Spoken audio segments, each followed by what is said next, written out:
الله الرحمن الرحيم رب اشرح لي صدري ويسر لي أمري واحلل عقدة من لساني يفقهوا قولي رضيت بالله ربا وبالإسلام دينا وبمحمد صلى الله عليه وسلم نبيا ورسولا مولاي صل وسلم دائما أبدا على حبيبك خير الخلق كلهم منزه عن شريك في محاسنه وجوهر الحسن فيه غير قاسم محمد تاج رسل الله كاتبة محمد مصالح الأطوار والكريم محمد ذكره روح لأنفسنا محمد شكره فضل على الأمم رب صل وسلم دائما أبدا على حبيبك خير الخلق كلهم يا رب بالمصطفى بلغ مقاصدنا واغفر لنا ما مضى يا واسع الكرم إن الله وملائكته يصلون على النبي يا أيها الذين آمنوا صلوا عليه وسلموا تسليما اللهم صل على سيدنا وأصحاب سيدنا وأهل بيت سيدنا وأزواج سيدنا محمد وبارك وسلم الصلاة والسلام عليك يا خاتم النبيين وعلى آلك وأصحابك يا خاتم المعصومين سبحان اللہ۔ فرمان مصطفیٰ ہے کہ حق کی زباں عمر فرمان مصطفیٰ ہے کہ حق کی زباں عمر گونجا ہے جس سے کعبہ سن کے اذاں عمر مانگا جسے خدا سے خود مصطفیٰ نے وہ مانگا جسے خدا سے خود مصطفیٰ نے وہ اسلام کی ہے منفرد تاب و تبا عمر رضی اللہ تعالیٰ بیت النبی میں جن کی بیٹی کو ہے سلام یعنی حضور علیہ السلام کی ازواج میں آپ کی بیٹی بھی موجود ہے بیت النبی میں جن کی بیٹی کو ہے سلام وہ رہنما وہ دلربا وہ رازداں عمر اعلان حسبک اللہ ہے آج بھی گواہ اعلان حسبک اللہ ہے آج بھی گواہ ہو گئے تھے پہلے دن ہی سب میں آیا عمر یعنی جب حضرت فاروق اعظم رضی اللہ تعالیٰ عنہ ایمان لے کے آئے تو رب ذوالجلال نے ارشاد فرمایا یا ایھا النبی حسبک اللہ ومن اتبعک من المؤمنین اے محبوب آپ کو رب بھی کافی ہے اور آپ کا غلام عمر بھی کافی ہے تو اعلان حسبک اللہ ہے آج بھی گواہ ہو گئے تھے پہلے دن ہی سب میں آیا عمر لرزاں ہے جس سے باطل صدیوں کے بعد بھی لرزاں ہے جس سے باطل صدیوں کے بعد بھی وہ تیر زن وہ حق نما مرد جواں عمر ہمت نہ ہو نفاق کو آئے کبھی قریب آصف وہی ہے آج بھی میرا امام عمر رضی اللہ تعالیٰ عنہ رب ذوالجلال کے فضل اور توفیق سے آج ایک مرتبہ پھر محبوب دو عالم صلی اللہ علیہ وسلم کے توسل سے جمعۃ المبارک کے اس مقدس لمحات میں ہمیں حاضر ہونے کی سعادت حاصل ہو رہی ہے رب ذوالجلال سے دعا ہے کہ رب ذوالجلال ہم سب کے علم میں عمل میں برکت عطا فرمائے اور رب ذوالجلال ہم سب کے مرحومین کے درجات کو بلند فرمائے اور رب ذوالجلال ہم سب کو دین کا فہم عطا فرمائے حضرات محترم جس طرح کہ آپ احباب کو یہ معلوم ہے کہ اسلامی سال کا آغاز بھی شہادتوں سے ہے آغاز بھی قربانیوں سے ہے اور اس کا اختتام بھی قربانیوں کے ساتھ ہی ہے کہ یہ اسلامی سال کا پہلا مہینہ اور اس میں ایک تو وہ صبر اور استقلال اور عزیمت کی ایک مثال حضور علیہ السلام کے خاندان کی کہ جنہوں نے اسلام کی خاطر دین کی خاطر کچھ نہ دیکھا کسی کو نہ دیکھا کسی کی نہ سنی نہ دیکھا کہ سامنے کتنی بڑی طاقت ہے اور ان سے لڑ گئے اور اپنے آپ کو شہید کروا دیا اور رب ذوالجلال کے راستے میں قربان کر دیا تو ان کو بھی یاد رکھنا ہمارے لیے ضروری ہے۔ اور ساتھ ساتھ وہ صاحب عدالت حضور علیہ السلام کے وہ خلیفہ دوم اور حضور علیہ السلام کے رازداں اور وہ محبوب بندے کہ جس کے بارے میں محبوب دو عالم صلی اللہ علیہ وسلم کو رب یہ ارشاد فرماتا ہے، اے محبوب یا ایھا النبی حسبک اللہ ومن اتبعک من المؤمنین، اے محبوب تمہیں رب بھی کافی ہے اور ایمان والوں میں سے وہ بندہ بھی کافی ہے۔ اور اس سے مراد مفسرین نے فرمایا کہ وہ حضرت فاروق اعظم رضی اللہ تعالیٰ عنہ کی ذات ہے۔ تو ان کا بھی یوم شہادت یکم محرم الحرام ہے، 26 ذو الحجہ کو آپ کو زخمی کیا گیا، اور اس کے بارے میں بھی محبوب دو عالم صلی اللہ علیہ وسلم کے اس پارسا اور رازدار کو حضور علیہ السلام کی جانب سے یہ بشارت بھی ملی اور باقاعدہ خواب بھی آیا۔ حضرت عمر فاروق رضی اللہ تعالیٰ عنہ کے ایک مرتبہ خواب آیا اور خواب میں دیکھا کہ ایک مرغہ ہے آپ کو 3 بار چونچ مار رہا ہے۔ تو آپ نے اس خواب کی تعبیر پوچھی حضرت اسماء بنت امیس رضی اللہ تعالیٰ عنہ سے، تو آپ نے فرمایا کہ اس کی تعبیر یہ ہے کہ آپ کو شہید کرنے والا، آپ کو قتل کرنے والا ایک اجمی بندہ ہوگا، یعنی وہ عرب میں سے نہیں ہوگا، وہ اجمی ہوگا۔ اور لوگوں نے دیکھا کہ وہ لولو فیروز ہی تھا جس نے آپ کو قتل کیا اور شہید کیا۔ اور اس کے بارے میں محبوب دو عالم صلی اللہ علیہ وسلم نے حضرت فاروق اعظم رضی اللہ تعالیٰ عنہ کو جو نشانوں سے نوازا تو آپ کو آپ کی زندگی میں ہی سب کچھ بتا دیا۔ طبقات ابن سعد کے اندر یہ روایت موجود ہے،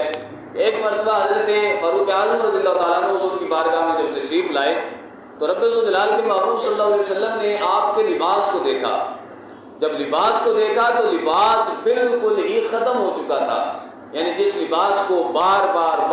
دھویا جاتا ہے، دھو کے پھر پہنا جاتا ہے، تو آپ بھی جانتے ہیں کہ اس کے جو دھاگے ہوتے ہیں وہ چھن جاتے ہیں اور بالکل وہ پتلا سا اور باریک سا رہ جاتا ہے۔ تو حضرت فاروق اعظم رضی اللہ تعالیٰ عنہ کو محبوب دو عالم صلی اللہ علیہ وسلم نے جب دیکھا اور فرمایا کہ اے عمر البس جدیدہ، اے عمر نیا کپڑا پہن لو، یعنی حضور کو بھی یہ پسند تھا کہ عمر نیا کپڑا پہنے۔ البس جدیدہ اور عش حمیدہ،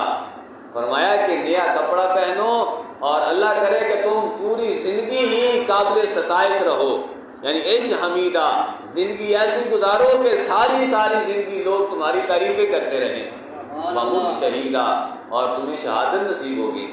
تو حضور علیہ السلام نے پہلے سے ہی بشارت دے دی اور فرمایا کہ اللہ یعطیک قرۃ عین فی الدنیا والآخرہ، اور اللہ تعالیٰ آپ کو ایک آنکھوں کی ٹھنڈک عطا فرمائے دنیا اور آخرت میں۔ تو یہ محبوب دو عالم صلی اللہ علیہ وسلم کی طرف سے پہلے ہی یہ فیصلے ہو چکے تھے، حضور علیہ السلام نے ان کو پہلے سے بڑے ہی امتیازات کے ساتھ، اور پھر حضرت فاروق اعظم خود ارشاد فرماتے ہیں، یہ احادیث موجود ہیں، احادیث کا ذخیرہ،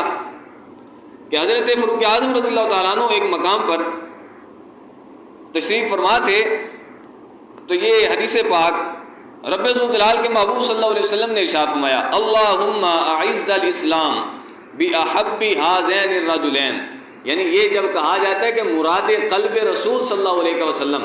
حضور علیہ السلام کے دل کی مراد حضرت فاروق اعظم ہیں، جن کو حضور علیہ السلام نے خود رب سے مانگا ہو، کسی اور کو نہیں مانگا، صرف اور صرف حضرت فاروق اعظم کو مانگا، ان کی یہ امتیازی حیثیت ہے۔ رب ذوالجلال کے محبوب صلی اللہ علیہ وسلم نے ارشاد فرمایا، اللہم اعز الاسلام، اے رب ان 2 بندوں میں سے جو تجھے زیادہ پسند ہے اس کے ذریعے سے اسلام کو عزت بخش۔ تو رب ذوالجلال نے حضرت فاروق اعظم کو چن لیا، اور جب چنا تو رب ذوالجلال کے محبوب صلی اللہ علیہ وسلم نے جب یہ دعا مانگی، اور دعاؤں کا ثمر حضرت فاروق اعظم رضی اللہ تعالیٰ عنہ کی ذات ہے۔ اور پھر حضرت عبداللہ رضی اللہ تعالیٰ عنہ سے روایت ہے، فرمایا کہ واللہ ما استطعنا ان نصلی عند الکعبہ ظاہرین حتی اسلم عمر رضی اللہ تعالیٰ عنہ۔ فرماتے ہیں کہ جب ہم اسلام لا چکے تھے، ہماری تعداد تھوڑی تھی، لیکن اس کے باوجود بھی کسی کے اندر ہمارے پاس اتنی طاقت نہیں تھی کہ ہم کعبہ کے اندر جا کر نماز ادا کر سکے۔ ڈر تھا ان کفار کا، ان قریش کا، جن کا تسلط تھا کعبے پر، لیکن فرمایا کہ حتیٰ کہ حضرت فاروق اعظم رضی اللہ تعالیٰ عنہ ایمان لائے، جب ایمان لے کے آئے تو عرض کرنے لگے، یا رسول اللہ صلی اللہ علیہ وسلم، جب ہم حق پر ہیں تو پھر ہم کس سے ڈریں؟ اور پھر جب جانے لگے تو فرمایا کہ جس کو زیادہ شوق ہے کہ اس کی ماں اس کو روئے، اس کا باپ اس کو روئے، اور جس کو زیادہ شوق ہے کہ اس کی بیوی بیوہ ہو جائے، فرمایا کہ آج عمر کو روک کے دکھائے۔ تو یہ جرت اور یہ راہ عظیمت پر آپ نے چل کر بتایا. اور پھر رب ذو جلال، یہ خود حضرت فاروق اعظم رضی اللہ تعالیٰ عنہ سے روایت ہے، فرمایا کہ رب ذو جلال نے میری 3 چیزوں میں موافقت فرمائی ہے. ویسے تو پوری کتابیں علماء نے لکھی ہیں موافقات عمر رضی اللہ تعالیٰ عنہ کے حوالے سے. حضرت امام جلال الدین سیوطی رحمۃ اللہ علیہ نے ایک منظوم شکل کے اندر اشعار کی شکل میں لکھا کہ کن کن معاملات میں حضرت فاروق اعظم رضی اللہ تعالیٰ عنہ کی رب ذو جلال نے موافقت فرمائی. یہ جو مقام ابراہیم ہے، مقام ابراہیم کو مصلی بنانے کی جو وجہ تھی اور اس کو جو توجیہ پیش کرنی تھی، وہ بھی حضرت فاروق اعظم رضی اللہ تعالیٰ عنہ کی ذات ہے. حضرت فاروق اعظم فرماتے ہیں کہ میں نے حضور کی بارگاہ میں عرض کی، یا رسول اللہ صلی اللہ علیہ وسلم، یہ جو مقام ابراہیم ہے اس کو ہم مصلی کیوں نہیں بناتے؟ تو فوراً ہی رب ذو جلال کی طرف سے آیت نازل ہو گئی کہ اس مقام کو تم مصلی بنا دو. وَاتَّخِذُوا مِن مَّقَامِ إِبْرَاهِيمَ مُصَلَّى، کہ مقام ابراہیم کو تم مصلی بناؤ. اور پھر اس کے بعد دوسری جو آیت تھی، یعنی دوسری جو موافقت تھی، وہ یہ تھی کہ حضور علیہ السلام کی بارگاہ میں حضرت فاروق اعظم رضی اللہ تعالیٰ عنہ تشریف لے کے گئے. اور چونکہ آپ کی بیٹی بھی حضور علیہ السلام کے حرم میں داخل تھی، تو آپ کے لیے کہ تو پردے کا مسئلہ نہیں تھا، چونکہ آپ تو ان کے لیے محرم تھے. اگر اپنی بیٹی کے گھر جاتے تو محرم تھے ان کے لیے. لیکن آپ نے یہ وجہ پیش کی حضور علیہ السلام کے سامنے، یا رسول اللہ صلی اللہ علیہ وسلم، آپ کے سامنے، آپ کی بارگاہ میں ہر نیک و بد آتا ہے. یعنی قبول اسلام کے بعد کوئی نیک ہے کوئی برا ہے، وہ تو بعد میں جب رب ذو جلال کے محبوب صلی اللہ علیہ وسلم کی ان کو صحبت میسر آئی اور پھر وہ اتنے پاک باز بن گئے کہ فرشتے بھی لائنوں میں لگ کر ان سے سلام کرتے تھے. لیکن فرمایا کہ یہ مسئلہ ہے کہ آپ کی بارگاہ میں کچھ نیک بھی آتے ہیں کچھ برے بھی آتے ہیں، تو لہٰذا اپنی عورتوں کو آپ حکم دیجئے، اپنی ازواج کو حکم دیجئے کہ وہ پردہ کریں. تو ابھی تک حضرت فاروق اعظم رضی اللہ تعالیٰ عنہ کا فیصلہ جب آپ نے یہ وجہ پیش کی اور حضور نے جواب نہیں دیا تھا، لیکن رب ذو جلال کی طرف سے آیت نازل ہو گئی، اے محبوب اپنی ازواج سے فرمائیے کہ وہ پردہ کریں. اور پھر اسی طرح اور جب حضور علیہ السلام کی ازواج وہ حضور علیہ السلام سے خراج وغیرہ مانگنے لگی، تو حضرت فاروق اعظم رضی اللہ تعالیٰ عنہ نے فرمایا، اے ازواج، ہو سکتا ہے تم حضور علیہ السلام کو تنگ نہ کیا کرو، ایسے خرچے وغیرہ نہ مانگا کرو، کیونکہ حضور علیہ السلام اتنا مصروف ہوتے ہیں دین کے معاملات میں، دین کے کاموں میں، اتنی حضور علیہ السلام نے تبلیغ کرنی ہوتی ہے. تو لہٰذا ہو سکتا ہے کہ حضور علیہ السلام کو رب ذو جلال اور ازواج عطا فرما دے تمہاری جگہ. تو فوراً ہی رب ذو جلال کی طرف سے پیغام آیا، عسیٰ ربہ ان طلقکن ان یبدلہ ازواجا منکن مسلمات. ہو سکتا ہے، قریب ہے کہ رب ذو جلال کے محبوب صلی اللہ علیہ وسلم ان کو طلاق دے دیں اور ان کی جگہ کسی اور کو رکھ لیں. تو یہ موافقات عمر ہیں. حضرت فاروق اعظم رضی اللہ تعالیٰ عنہ کو رب ذو جلال نے اتنی شان سے نوازا کہ حضور علیہ السلام نے اپنے عمر رضی اللہ تعالیٰ عنہ کو، اپنے محبوب بندے کو اور اپنے محبوب غلام کو یہ حکم دیا، اے بندے تو فارق الحق والباطل ہے، یعنی تم حق اور باطل کے درمیان فرق کرنے والے ہو، اس وجہ سے آپ کا نام فاروق پڑ گیا. تو یہ حضرت فاروق اعظم رضی اللہ تعالیٰ عنہ کی امتیازی حیثیت ہے، ان کو رب ذو جلال نے جو عطا فرمائی. اور پھر اس کے حوالے سے یعنی ہم یہ سنتے رہتے ہیں کہ حضور علیہ السلام نے کتنی ہی شانی عطا فرمائی، لیکن پھر بھی ایک مخصوص طبقہ ہے. اب حضور علیہ السلام کو تو ان پر اتنا اعتماد ہو کہ حضور علیہ السلام ایک مقام پر جامع ترمذی کے اندر موجود ہے، حضور علیہ السلام نے جب دیکھا حضرت فاروق اعظم کو، حضرت ابوبکر صدیق رضی اللہ تعالیٰ عنہ کو، فرمایا کہ ھذان السمع والبصر، کہ یاد رکھنا یہ میری سماعت بھی ہیں، یہ میری بصارت بھی ہیں، میری آنکھ اور کان یہ فاروق اعظم اور ابو بکر ہیں. اب ہر بندے کو اپنی آنکھ پر پورا یقین ہوتا ہے، ہر بندے کو اپنی سماعت پر پورا یقین ہوتا ہے. آپ دیکھیں، اگر آپ نے کسی شے کو دیکھا ہو اپنی آنکھوں کے ساتھ، سنا ہو اپنی کانوں کے ساتھ، اپنے کانوں کے ساتھ سنا ہو، تو چاہے لوگ تمہیں جھٹلاتے بھی رہیں، جھٹلا بھی دیں اور آپ کو کذب بیانی پر معمول بھی کر دیں آپ کی بات کو، لیکن اس کے باوجود بھی آپ کو اعتماد ہے اپنی بات پر. آپ کہتے ہیں کہ میں نے یہ خود آنکھوں سے دیکھا، میں نے یہ خود اپنے کانوں سے سنا. تو حضور علیہ السلام کو ابو بکر صدیق اور حضرت فاروق اعظم رضی اللہ تعالیٰ عنہما پر اعتماد اتنا زیادہ تھا، فرمایا کہ ھذان السمع والبصر، اے لوگوں یاد رکھنا یہ میری سماعت بھی ہیں، یہ میری بصارت بھی ہیں. ایک آنکھ ابو بکر ہے تو دوسری آنکھ عمر ہے، ایک کان ابو بکر ہے تو دوسرا کان عمر ہے. لہذا جس طرح مجھے اپنی آنکھوں پر، اپنے کانوں پر اعتماد ہے، اسی طرح مجھے اپنا اعتماد اپنے غلاموں پر بھی ہے. اور اسی طرح حضرت حسن رضی اللہ تعالیٰ عنہ سے یہ پوچھا گیا، حضرت مناقب امیر المومنین حضرت عمر بن خطاب، حضرت امام ابن جوزی رحمۃ اللہ علیہ نے اس کتاب کو لکھا اور اس میں ایک روایت کو لائے اور حضرت امام حسن رضی اللہ تعالیٰ عنہ کا قول پیش کیا گیا۔ آج لوگ گمراہ کرتے ہیں لوگوں کو کہ دیکھیں اہل بیت اور ہے، در والے اور ہوتے ہیں، گھر والے اور ہوتے ہیں۔ اگر در والا گھر والا کہہ کر پکارنا ہے تو حضور علیہ السلام ان پر اتنا اعتماد کیوں کرتے تھے؟ پھر یہ خود گھر والوں کی ان کی خود پیشین گوئی ہے اور خود وہ یہ بتا رہے ہیں۔ حضرت فاروق اعظم رضی اللہ تعالیٰ عنہ کے حوالے سے حضور علیہ السلام کے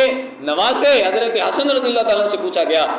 گیا کہ حب ابی بکر و عمر سنہ، کیا حضرت ابوبکر صدیق اور حضرت فاروق اعظم رضی اللہ تعالیٰ عنہ سے محبت کرنا سنت ہے؟ آپ نے فرمایا کہ لا فریضۃ، بلکہ فرض ہے۔ ان سے محبت کرنا، لوگ تو بکواس کرتے ہیں۔ جب پوچھا گیا کہ سنت ہے ان سے محبت کرنا، بغض کے بارے میں نہیں پوچھا گیا، تو فرمایا کہ لوگوں یاد رکھنا سنت اور ہوتی ہے، فرض اور ہوتا ہے۔ فرمایا کہ ان سے محبت کرنا سنت نہیں ہے بلکہ ان سے محبت کرنا فرض ہے۔ اور پھر حضرت فاروق اعظم رضی اللہ تعالیٰ عنہ کی ایک امتیازی حیثیت ہے کہ حضور علیہ السلام نے ارشاد فرمایا، کہ حضرت حسن بصری رضی اللہ تعالیٰ عنہ نے ارشاد فرمایا، ان سے روایت منقول ہے، فرمایا کہ یجیء الاسلام یوم القیامہ، کہ قیامت والے دن اسلام آئے گا، فیتصفح الخلق، آ کر جب لوگوں کے پاس آئے گا، آ کر ہر ایک بندے کو دیکھے گا، غور سے دیکھے گا۔ تصفح کہتے ہیں کہ ورق گردانی کو، جس طرح کہ آپ کتاب کے ورق گردانی کرتے ہیں، ورق بار بار کھول کر دیکھتے ہیں، تو اسلام اس طرح ہر بندے کے منہ کو دیکھے گا۔ کیا فرماتے ہیں حضرت حسن بصری، حتی یجیء الی عمر فیاخذ بیدہ فیصعد بہ الی بطنان العرش، فرمایا کہ حتیٰ کہ وہی اسلام حضرت فاروق اعظم کی بارگاہ میں آئے گا اور آپ کا ہاتھ پکڑ کر عرش کا وہ مقدس جگہ جو تمام سے مقدس جگہ ہوگی، حضور علیہ السلام کے اس غلام کو اس جگہ پر محمول کر دیا جائے گا، اس جگہ پر کھڑا کر دیا جائے گا۔ پھر اسلام کہے گا، اے ربی انی کنت خفیا، اے میرے رب میں ایک مخفی چیز تھی، میں ایک مخفی تھا، ایک مخفی خزانے کی طرح تھا، ایک پوشیدہ خزانہ تھا، لیکن وہذا اظہرنی، یہ وہ بندہ ہے جس نے مجھے سب کے سامنے ظاہر کیا۔ یہ وہی ہے حضرت فاروق اعظم رضی اللہ تعالیٰ نے جب اعلان کر دیا کہ آؤ سارے مسلمان کعبۃ اللہ کے اندر آ کر نماز پڑھتے ہیں، تو فرمایا کہ انی کنت خفیا، اے رب میں اسلام تیرا بھیجا ہوا اسلام، میں مخفی تھا، میں لوگوں کی نگاہوں سے پوشیدہ تھا، لیکن وہذا اظہرنی، یہ وہ بندہ ہے جس نے مجھے ظاہر کیا، وعزنی ھذا، اور یہی وہ بندہ ہے جس کے ذریعے سے تو نے مجھے غلبہ عطا فرمایا، اس کی وجہ سے میں غالب ہو گیا۔ تو فرمایا کہ فکافئہ، اے رب تو بھی اس کو اس کا اجر عطا فرما۔ تو اب کیا ہوگا؟ فیجیء ملائکۃ من عند اللہ تعالی، پھر کیا ہوگا؟ ملائکہ آ جائیں گے، اللہ تعالیٰ کی طرف سے فرشتے آئیں گے اور حضرت فاروق اعظم کا ہاتھ پکڑیں گے، فتدخلہ الجنان والناس فی الحساب۔ تو اس وقت جب ہر بندہ اپنے نامہ اعمال کا حساب دے رہا ہوگا تو حضرت فاروق اعظم کی بارگاہ کے اندر اسلام آئے گا اور اسلام آ کر کہے گا، اے رب ذوالجلال، اس فاروق اعظم نے مجھے دنیا کے اندر غالب کر دیا، میں چھپا ہوا خزانہ تھا، اس نے مجھے ظاہر کر دیا، تو لہذا اس کو اس کا اجر عطا فرما۔ تو رب ذوالجلال کی طرف سے فرشتوں کو بھیجا جائے گا اور آپ کو جنت کے اندر داخل کیا جائے گا۔ کب؟ والناس فی الحساب، حالانکہ لوگ ابھی تک حساب دے رہے ہوں گے، حضرت فاروق اعظم جنت کے اندر پہنچ چکے ہوں گے۔ تو آج ان لوگوں کو غور کرنا چاہیے کہ جن کی شان یہ ہو کہ اسلام ان کو آ کر جنت کے اندر لے کے جائے، محبوب دو عالم صلی اللہ علیہ وسلم ان کو بشارتیں دیں، رب ذوالجلال کا قرآن ان کی مرضی کے مطابق نازل ہو، تو اگر کوئی بندہ ان کے بارے میں کچھ بھی بک بک کرتا ہے تو کیا وہ اہل بیت والا حکم پورا کر رہا ہے؟ اہل بیت کے افراد تو یہ فرمائیں، حب ابی بکر و عمر فریضۃ،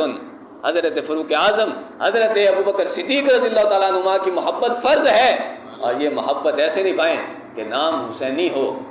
نام حسین کا ہو، لیکن معاذ اللہ ان مجالس کے اندر، میں کسی پر تان نہیں کرنا چاہتا، لیکن جو حقیقت ہے وہ آپ کے سامنے ہے، افراد اہل بیت میں سے کتنوں کا یہ اعلان ہے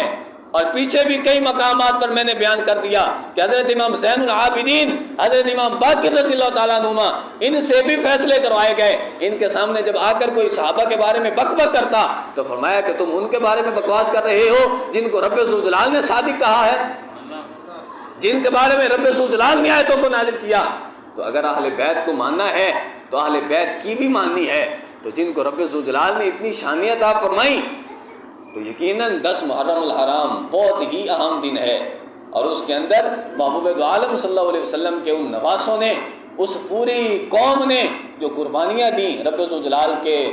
دین کی خاطر، اسلام کی خاطر، وہ کبھی بھی فراموش نہیں کی جا سکتی۔ اور ساتھ ساتھ وہ عمر بھی فراموش نہیں کیا جا سکتا کہ جس عمر نے حضور علیہ السلام کی اہل بیت کا اتنا ادب کیا ہو کہ ایک مرتبہ حضرت فاروق اعظم رضی اللہ تعالیٰ عنہ گھر میں تشریف فرما تھے اور غلام کو یہ حکم دیا کہ کوئی بندہ بھی میرے پاس نہ آئے، میں مصروف ہوں۔ حضرت عبداللہ بن عمر آئے تو وہ دروازے پر کھڑے ہو گئے، ان کو غلام نے اندر نہ جانے دیا کہ حکم ہے کہ اندر کوئی نہیں جا سکتا۔ اسی اسنا میں حضرت حسین کریمین رضی اللہ تعالیٰ عنہ، دونوں شہزادے جنتی اور بندوں کے سردار، وہ بھی تشریف لے کے آئے۔ جب دیکھا کہ اپنے بیٹے کو اجازت نہیں مل رہی تو فرمایا کہ ہم واپس چلے جاتے ہیں، مسجد نبوی میں جب نماز پڑھانے آئیں گے تو ہم ملاقات کر لیں گے۔ جب حضرت فاروق اعظم کو پتہ چلتا ہے باہر آتے ہیں تو پوچھا کون آیا تھا، تو عرض کی کہ ہم عبداللہ بن عمر بھی آئے تھے، آپ کے بیٹے بھی آئے تھے، لیکن خاص بات یہ ہے کہ حسین کریمین بھی آئے تھے۔ تو فرمایا کہ یہ اگر آئے تھے تو تم نے بتایا کیوں نہیں؟ تو بھاگے پیچھے شہزادوں کے پیچھے اور جا کر ان کو بلایا اور بلا کر عرض کرنے لگے کہ تم کیوں واپسی آ گئے؟ تو انہوں نے فرمایا کہ ہم نے دیکھا کہ جب آپ اپنے بیٹے کو اجازت نہیں دے رہے، ہم نے کہا کہ چلو اتنا خاص معاملہ نہیں، بعد میں بات کر لیں گے۔ حضرت فاروق اعظم رضی اللہ تعالیٰ نے اپنا امامہ اتار دیا۔ آپ نے فرمایا کہ اس عمر کو کوئی نہیں جانتا تھا، اس عمر کو کوئی بندہ نہیں جانتا تھا، اس عمر سے کچھ بھی نہیں سمجھتا تھا، لیکن یہ میرے سر پر جو بال ہیں یہ بھی آپ کے نانا کے اگائے ہوئے ہیں، لہذا آپ کا مقام اور ہے اور میرے بیٹے کا مقام اور ہے۔ میرے بیٹے کو اجازت ہو یا نہ ہو، آپ جب بھی آئیں تو آپ کے لیے ہر وقت دروازے کھلے ہیں۔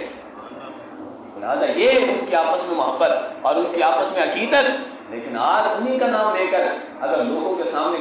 برائیوں کو پھیلایا جاتا ہو تو یہ بالکل بھی کبھی بھی برداشت نہیں کیا جا سکتا۔ دعا ہے رب ذوالجلال ہم سب کو عمل کی توفیق عطا فرمائے، اور رب ذوالجلال ہم سب کو ان چیزوں سے بچنے کی توفیق عطا فرمائے۔ اور یقیناً یہ یاد رکھنا، حضور علیہ السلام نے ارشاد فرمایا من کسر سواد قوم فهو منهم، جس بندے نے کسی قوم کا مجمع بڑھایا یا کسی کا شعار اپنایا وہ بھی انہی میں سے ہوگا۔ قیامت والے دن اگرچہ کہتا رہے میں تو ایک لمحہ کے لیے گیا تھا، میں تو ایک وقت کے لیے گیا تھا، مجھے بس دوست نے کہا تھا میں چلا گیا، تو قیامت والے دن نہ تو اس کی نماز قبول ہوگی نہ روزہ قبول ہوگا۔ تو اگر کوئی بندہ قرآن کے منکر کے پاس چلا جائے، صحابہ کرام علیہم رضوان کے منکر کے پاس چلا جائے، اور ان لوگوں کے پاس چلا جائے کہ جو ازواج کو بک بک کرتے ہوں، وہ حضرت امی عائشہ رضی اللہ تعالیٰ عنہ کہ جن میں قرآن پاک صداقت دیتا ہے، پورا رکوع پوری سورت حضرت امی عائشہ کے بارے میں نازل ہوئی، اور یہ لوگ اگر ان پر بھی تبرہ کرتے ہوں تو یاد رکھنا ان لوگوں کے پاس اگر جائیں گے تو حضور کا فرمان ہے